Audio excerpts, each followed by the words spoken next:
হাজির হয়ে গেলাম পয়লা বৈশাখ স্পেশাল ৩ রকমের ভর্তা রেসিপি নিয়ে। আসসালামু আলাইকুম, কেমন আছেন সবাই? আশা করছি ভালো। চলেন দেখে নেই কীভাবে তৈরি করছি। প্রথমে চুলায় একটা ফ্রাই প্যান বসিয়ে দিয়েছি পরিমাণ মতো তেল। তেলটা হালকা গরম হয়ে গেলে দিয়ে দিব মাছ। আমি মাছটাকে হলুদ, লবণ, মরিচ মেখে রেখেছি।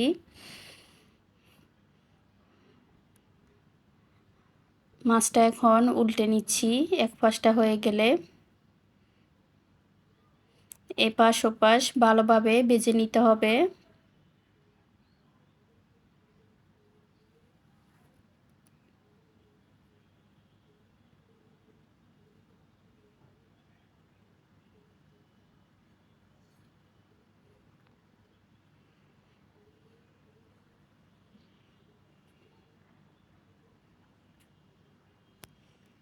এই তো মাছটা আমি ভেজে নিয়েছি, এখন উঠিয়ে নিব।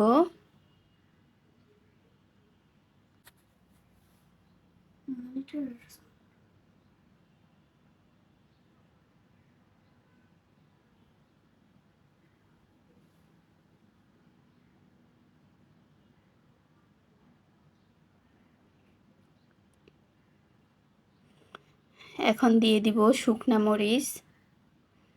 এখানে আমি কয়েক রকমের ভর্তা তৈরি করব, সেই জন্য মরিচগুলো একটু বেশি দিয়েছি। এখন মরিচটা উঠিয়ে নিব। দিয়ে দিচ্ছি কাঁচা মরিচ।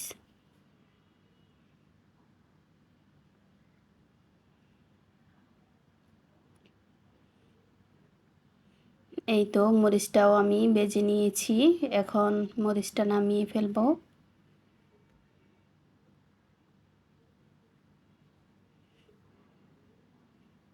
এখন দিয়ে দিব বেগুন। বেগুনটাকে আমি ছিলে নিয়েছি।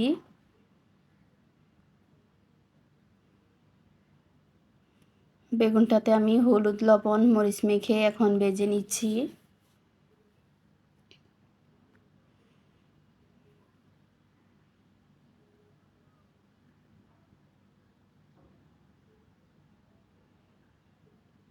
এক পাশটা হয়ে গেলে আমি এখন উল্টে নিব।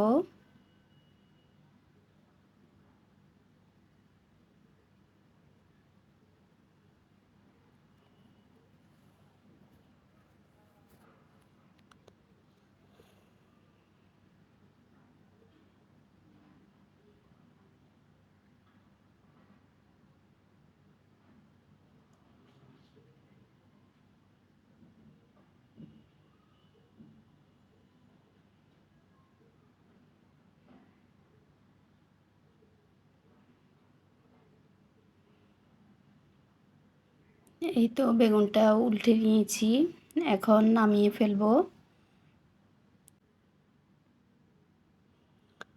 এদিকে আমি আলু আর ডিমটাকে সিদ্ধ করে নিব।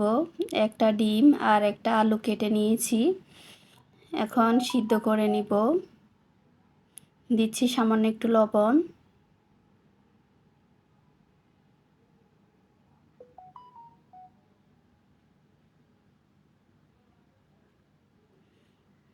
এই তো ডিম আলুটা সিদ্ধ হয়ে গিয়েছে, আমি এটাকে গ্রেট করে নিয়েছি গ্রেটার দিয়ে। আপনারা চাইলে হাত দিয়েও ম্যাশ করে নিতে পারেন। এদিকে আমি বাকি সবগুলো রেডি করে নিয়েছি। এখন একে একে ভর্তাগুলো তৈরি করে নিব। দিয়েছি ধনেপাতা কুচি, পেঁয়াজ কুচি, স্বাদ মতো লবণ, দিয়েছি শুকনা মরিচ। আপনারা যে যেমন জাল খান সেই পরিমাণে দিয়ে দিবেন। শুধু ডিম ভর্তা কিন্তু খেতে একদমই ভালো লাগে না, সাথে যদি একটা আলু দেন তাহলে খেতে কিন্তু খুবই ভালো লাগবে। এখন আমি সব কিছু ভালোভাবে মেখে নিচ্ছি।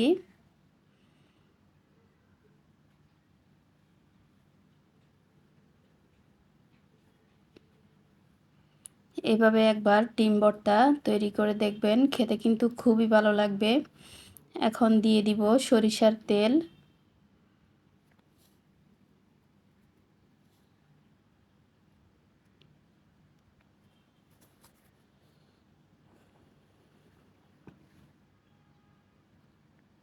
তেলটা দিয়ে আবারও ভালোভাবে মেখে নিচ্ছি।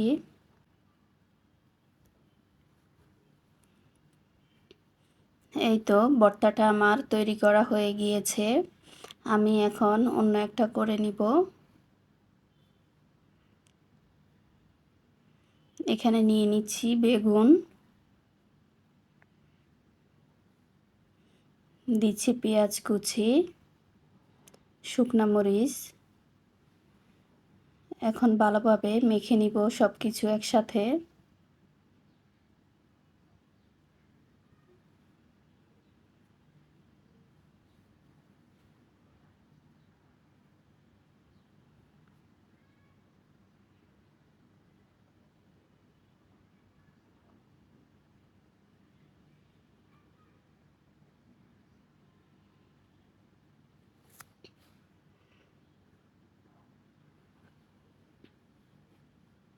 দিয়ে দিচ্ছি স্বাদ মতো লবণ, সরিষার তেল, ধনেপাতা কুচি। এখন সব কিছু ভালোভাবে মেখে নিব। এই তো বেগুন ভর্তাটা তৈরি করা হয়ে গিয়েছে।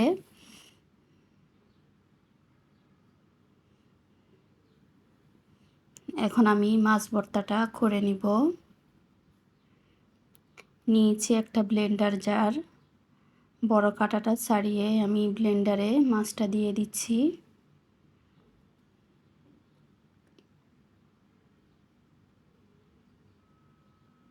দিয়েছি কাঁচামরিচ, পেঁয়াজ কুচি, স্বাদ মতো লবণ, ধনেপাতা কুচি। এখন এটাকে আমি ব্লেন্ড করে নিব। এই তো তৈরি হয়ে গিয়েছে আমার মজাদার ভর্তা রেসিপি। আশা করছি আপনাদের ভালো লাগবে। এতক্ষণ সাথে থাকার জন্য ধন্যবাদ।